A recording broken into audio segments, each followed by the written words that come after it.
ఉట్టికి ఎగరలేనమ్మా ఆకాశానికి ఎగిరిందంట. అలాగే ఎవరో భూమి నుంచి ఆకాశానికి నిచ్చెనేస్తాను అని చెప్పాడంట. అలా ఉన్నాయి మన జగన్మోహన్ రెడ్డి చెప్పే మాటలు. పాపం లండన్ వెళ్ళి వచ్చిన తర్వాత జగన్మోహన్ రెడ్డికి ఆశలు పెరిగిపోయినాయి, ఆకాంక్షలు పెరిగిపోయినాయి.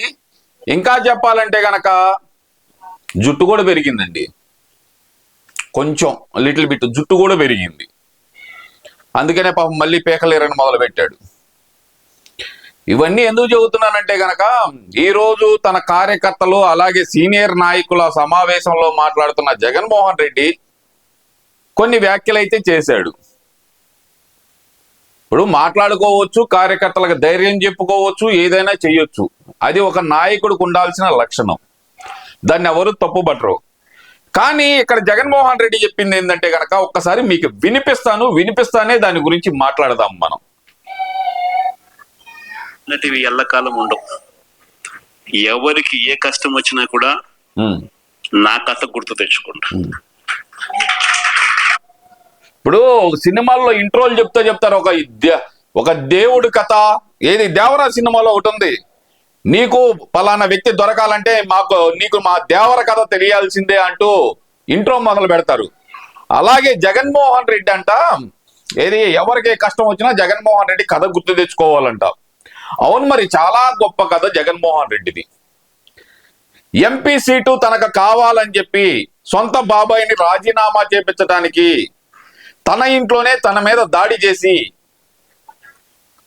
చేసిన వ్యక్తి జగన్మోహన్ రెడ్డి. అది రాజకీయ అరంగేట్రంలో మొదటి పోర్టుగా చెప్పుకోవచ్చు. ఇది జగన్మోహన్ రెడ్డి చరిత్ర మొదటి సాక్ష్యం ఇది. అలాగే గనక చూస్తే గనక ఎమ్మెల్యేగా పోటీ చేయడానికి లోకల్ గా ఉన్న ఎమ్మెల్యే వాళ్ళ నాన్ననే పైకి పంపించిన పరిస్థితి చూసాం మనం. ఇవన్నీ చెప్పుకుంటా పోతే కనుక చాలా కథ ఉంటాయి. ఒక వీరుడి కథ చెప్పుకోవాలి అంటే కనుక నీ కథ చెప్పుకోవాలని నువ్వు చెబుతున్నావు. భలే సినిమాలు బాగా చూస్తున్నావు ఈ మధ్య. అదేలే ఖాళీగా ఉన్నావుగా, సినిమాలు చూస్తున్నట్టున్నావు జగన్మోహన్ రెడ్డి, చూసుకో. 16 నెలలు నన్ను జైల్లో పెట్టారు. ఉత్తి పుణ్యానికి పెట్టినారా? నా మీద కేసులు వేసింది కూడా మళ్ళీ ఎవరో కాదు, అటు కాంగ్రెస్ ఇటు తెలుగుదేశమే. నా పిటిషన్ లో ఎవరు పిటిషనర్స్ అంటే అటు కాంగ్రెస్ ఎమ్మెల్యేలు ఇటు తెలుగుదేశం పార్టీకి సంబంధించిన నాయకులు. కేవలం రాజకీయంగా ఎదుగుతున్నాను అని ఒకే ఒక కారణంతో దొంగ కేసులు బనాయించారు. 16 నెలలు జైల్లో పెట్టారు. ఇప్పుడు 16 నెలలు జైల్లో పెట్టారు, 16 నెలలు జైల్లో పెట్టారు అనే మాటే చెబుతున్నా కానీ 12 సంవత్సరాల నుంచి బెయిల్ మీద ఉన్నాను నేను అనే మాట ఎందుకు చెప్పలేకపోతున్నా? సరే, పెట్టింది దొంగ కేసులే అనుకుందాం జగన్మోహన్ రెడ్డి, రాజకీయ కక్షతోనే పెట్టారు అనుకుందాము. 12 సంవత్సరాలుగా బెయిల్ మీద ఉంటున్నావు. గడిచిన 5 సంవత్సరాలుగా అసలు కోర్టుకు ఎందుకు హాజరు కాలేదు? సరే, నువ్వు తప్పు చేయలేదు, నువ్వు ఒక పుణ్యాత్ముడివి, నువ్వు ఒక మహాత్ముడివి. లేదంటే గనక ఒక రకంగా చెప్పాలంటే గనక ఎవరితో పోల్చొచ్చు నిన్ను? ఒక తుగ్లక్వి, లేదంటే గనక ఒక గజనీవి. దండయాత్రలు చేశాడు కదా మహమ్మద్ గజనీ, అలాంటి గజనీ అనుకుందాం కాసేపు. లేదు, పెద్ద పెద్ద యుద్ధాలు చేసిన వాళ్ళతో పోల్చుకుందాం కాసేపు. నువ్వు పుణ్యాత్ముడు అనుకుందాం. లేదంటే కనుక బాబాసాహెబ్ అంబేద్కర్ కంటే గొప్పడు అనుకుందాం కాసేపు. ఇవన్నీ కాదు, స్వాతంత్రం కోసం స్వాతంత్ర సమరం చేసిన మహాత్మా గాంధీ కంటే గొప్పడు అనుకుందాం కాసేపు. నువ్వంత మంచాడివి అయితే గనక కోర్టుకెళ్ళి నా మీద ఉన్న కేసులు తప్పుడు కేసులు, నేను పుణ్యాత్ముడిని, నేను మహాత్ముడిని, నేను సచ్చీలుణ్ణి, 12 సంవత్సరాల నుంచి నా మీద బెయిల్ మీద ఉన్నాను, నేను నా మీద ఉన్న కేసులు కొట్టేయండి అని చెప్పి కోర్టులో పిటిషన్ అయ్యి అబద్ధపు కేసులు అంటున్నావు కదా. నువ్వు రాజకీయంగా ఎదుగుతుంటే ఓర్చుకోలేకపోతున్నారు అంటున్నావు కదా. కోర్టులో పిటిషన్ వేసి నా కేసులు త్వరగా తేల్చండి అని చెప్పి సిబిఐ వాళ్ళకి సవాల్ విసురు. నువ్వు చేత అయితే నీకు సవాల్ విసురు, నీకు చేత అయితే. అంతేగాని నువ్వేదో పుణ్యాత్ముడివి, నీ కథ గుర్తు తెచ్చుకోవాలి. ఏం కథ గుర్తు తెచ్చుకోవాలి? బాబాయ్ కొట్టిన దగ్గర నుంచి కథ గుర్తు తెచ్చుకోవాలా? లేదంటే తండ్రి శవం పక్కన నుంచొని సంతకాలు పెట్టించుకున్న కథ గుర్తు తెచ్చుకోవాలనేది? ఏ కథ గుర్తు తెచ్చుకోవాలి జగన్మోహన్ రెడ్డి? కానీ ఏమైంది? బయటికి రాలా, ముఖ్యమంత్రి కాలా? అయినావులే అబ్బా, మా నాయన పోయినాడు. ఏమబ్బా జగన్మోహన్ రెడ్డి, నువ్వు గాని, మీ అమ్మ గాని, మీ చెల్లి గాని ఏం చెప్పినారు సభల్లో? మా నాయన పోయినాడు. మా చిన్న ఆయన పోయినాడు, మిగిలింది నన్నే మీరే కాపాడుకోవాలి అని చెప్పి కాళ్ళ అయ్యాల పడి భజనలు ఆడుకున్నారు కదా, మర్చిపోయినావా ఏంది? ఏమప్పా ఆ రోజు ఏం చెప్పేసినా నువ్వు? మా నాయన పోయినాడు, మా బాబాయిని చంపేసినారు, ఆఖరికి మీ అమ్మ చేత కూడా చెప్పించినావు కదా, విజయమ్మ చేత. నా భర్తను దూరం చేశారు, నా మరిదిని చంపేసినారు, మా బిడ్డను మీ చేతుల్లో పెడతానా కాపాడేసుకోండి అంటూ బైబిల్ పట్టుకొని కన్నీళ్లు పెట్టుకొని ఏడిచేసినది కదా. ఆ ఏడుపు చూసే కదా ఆంధ్రప్రదేశ్ ప్రజలు గుద్దేసినది నీకు ఓట్లు. నువ్వేదో సీఎం కాలేదా? ఏం మాట్లాడుతున్నావప్పా? ఏం మాట్లాడుతున్నా నువ్వు? కొంచెం ఆయన ఇంగిత జ్ఞానం ఉండాలి కదా. ఎలా గెలిచినావు అనేది నీకు తెలుసు, ఏ సానుభూతి మీద గెలిచినావు అనేది నీకు తెలుసు, ఇంకా ఎందుకు కాలేదా? ఏమప్పా ఏం మాట్లాడుతున్నా?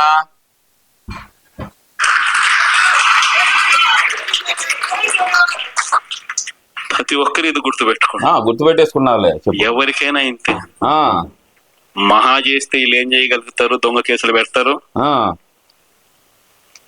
కాదండంలా బెదిరిస్తారు, కాదండంలా మహా అయితే 3 నెలలు లోపల వేస్తారు, అది కాదండంలా.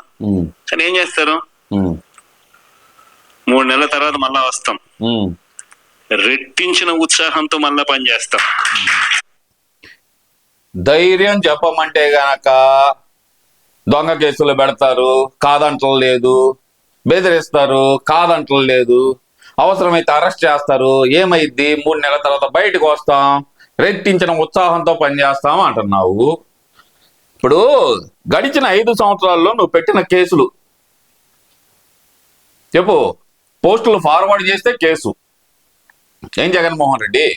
పోస్టులు ఫార్వర్డ్ చేస్తే కేసు లేదు, నిన్ను ప్రశ్నిస్తా పోస్టు పెడితే కేసు. ఇవన్నీ కాదు, ఎవరైనా మాట్లాడితే గనక వాళ్ళ ఇంటి మీదకి రౌడీలను పంపించి వాళ్ళ కుటుంబ సభ్యుల్ని బూతలు తిట్టించి కొట్టించడానికి ప్రయత్నించడం అవి కూడా ఇదేగా నువ్వు చేసినది. ఇప్పుడు ఈ ప్రభుత్వం అలా ఏం జరగట్లేదే. తప్పుడు కొత్తలు కూసిన తప్పుడు నాయాలని తుప్పు రేగొట్టడం మాత్రం జరుగుతుంది. ఉదాహరణకి మీ ఇంటూరు రవికిరణ్ గారు నిన్న వచ్చి కలిశాడు కదా, వాడిని గాని, లేదంటే ఇంతవరకు బయటకు రాలేకుండా ఉండిపోయిన ఎవరో బోరుగడ్డ అనిల్ గాని, వాడి తర్వాత చూసుకుంటే గనక వర్రా రవీంద్రారెడ్డి నోరు తెరిస్తే గనక ఆడపిల్లల జీవితాల గురించి మాట్లాడి ఇలాంటి లక్కోర్ నా కొడుకులను మాత్రం లోపల పడేసి తుప్పులు వదలు కొట్టడం జరుగుతుంది. అంతే తప్పితే ఎవడి మీద తప్పుడు కేసులు పెట్టట్లా. ఇప్పుడు నీకు భయం ఏందో తెలుసా? ఒక్కొక్కటిగా నువ్వు చేస్తున్న అక్రమాలన్నీ బయటకు వస్తున్నాయి. కూటమి ప్రభుత్వం ఎలాగైనా సరే నువ్వు చేసిన తప్పులన్నీ బయట పెట్టి ప్రజల ముందర నిన్ను ఎదవా అని చెప్పి నిరూపించి జైల్లో పెట్టిద్ది అనే నమ్మకం నీకుంది. అందుకని చెప్పి ముందుగానే ప్రిపేర్ చేస్తున్నావు మీ కార్యకర్తల్ని కదా. దీని తర్వాత ఒక డైలాగ్ ఉంది, వినిపిస్తా. ఎవరెవరైతే మిమ్మల్ని జైల్లో పెట్టే కార్యక్రమం ఎవరెవరైతే చేస్తారో, మంచి చేసిన వాళ్ళని గుర్తు పెట్టుకోండి, చెడు చేసిన వాడిని గుర్తు పెట్టుకోండి. ఏం చేస్తా? ఇద్దరిని గుర్తు పెట్టుకోమని. ఏమన్నా పీకేస్తావా ఏంది? చూస్తూ ఊరుకో. ఏమన్నా పీకేస్తావా ఏంది? జగన్ వైఎస్ఆర్ కాంగ్రెస్ పార్టీ బ్రతుకుతుంది. వైఎస్ఆర్ కాంగ్రెస్ పార్టీ ఈ రాష్ట్రాన్ని ఏలుతుంది అని కూడా సందర్భంగా మరో 30 సంవత్సరాలు ఏళ్తామని కూడా ఈ సందర్భంగా కూడా మరి గట్టిగా కూడా చెప్తాను. ఏందమ్మా? వైఎస్ఆర్సీపీ పార్టీ బతుకుతుందా? రాష్ట్రాన్ని ఏలుతుందా? ఇప్పుడు నీ పార్టీ చచ్చిపోయిందని ఎవడన్నాడు? ఎవడైనా అన్నాడా చచ్చిపోయిందిరా బాబు వైఎస్ఆర్సీపీ అని చెప్పి? మీ నాయకులే అనుకుంటున్నారు. అందుకనే చెప్పి ఒక చచ్చిన శవం దగ్గర మేము ఉండలేము, కుళ్ళి కంపు కొడుతుంది మాకు అంటూ నిన్ను వదిలేసి మీ నాయకులందరూ బయట గుటికి వెళ్ళిపోతున్నారు. అది తెలుసుకో. చచ్చిన శవం లాంటి నీ పార్టీ దగ్గర జనాలు ఉండలేక, మీ కార్యకర్తలు ఉండలేక, మీ నాయకులు ఉండలేక బయటికి వెళ్ళిపోతున్నారు. అది తెలుసుకో జగన్మోహన్ రెడ్డి.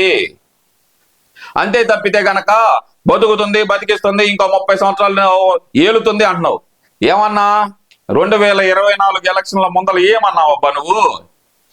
ఇంకో 30 సంవత్సరాలు మనమే ముఖ్యమంత్రి, మనల్ని ఎవరు ఏం పీకలేరన్నావు. ఇప్పుడు అదే డైలాగ్ కొడుతున్నావు కదా, వినిపిస్తా. కాబట్టి ఎవరు కూడా వైఎస్ఆర్ కాంగ్రెస్ పార్టీకి సంబంధించిన ఏ కార్యకర్త వెంటికి కూడా పీకలేడు అని చెప్పి జగన్మోహన్ రెడ్డి నువ్వేమన్నా పీకమ్మా బొచ్చు? ఏం జగన్మోహన్ రెడ్డి నువ్వేమన్నా పీకావా అంటమ్మా బొచ్చేమన్నా? చెప్పు, అడుగుతున్నాక సమాధానం చెప్పు. నువ్వు మా బొచ్చేమన్నా పేయగలిగావా? తప్పు చేసినా నీ ఎవరిని వదిలిపెట్టాం, ఇది స్ట్రైట్ గా చెబుతున్నావు. వెంట్రుకు కూడా పేకలేరు అంటున్నావు. మొన్న కూడా అన్నావు ఎలక్షన్ల ముందల, మళ్ళీ నేనే ముఖ్యమంత్రి ఆ వెంట్రుక కూడా పేకలేరు అని చెప్పి ఇట్లా చూపించావు. జనాలందరూ కలిసి ఒక్కొక్క ఇంటికి పట్టుకొని పీకితే అటొకటి ఇటొకటి మిగిలింది. 151లో అటొకటి ఇటొకటి మిగిలింది. అంతవరకే 11 మిగిలింది. నువ్వు ఆఫ్టర్ ఆల్ 11 మోహన్ రెడ్డివి. ఇప్పుడు కూడా కార్యకర్తల ఇంటికి పేకలేవు అంటే కనుక నువ్వు మా బొచ్చేమన్నా పీకుతా? ఏం జగన్మోహన్ రెడ్డి సిగ్గు సెరవ ఉండాలి మాట్లాడటానికి. ఏదైనా సరే కార్యకర్తలకు ధైర్యం చెప్పాలంటే మీకు అండగా నేను ఉంటాను అని చెప్పు, ఒప్పుకుంటాం. తప్పుడు కేసులు పెడితే కనుక మీ తరపున న్యాయంగా పోరాటం చేస్తానని చెప్పు, ఒప్పుకుంటాం. అంతకే గాని మా కార్యకర్తలన్నా వెంట్రుక పీకలేరు అంటే గనక ఇప్పటికే ఎందుకులే పాపం, ఓడిపోయిన ఫ్రస్ట్రేషన్ లో ఓడిపోయిన బాధలో కుక్కలు ఏడిసినట్టు ఏడుస్తున్నారు వాళ్ళు అని చెప్పి వదిలేసాం ఇప్పటి వరకు.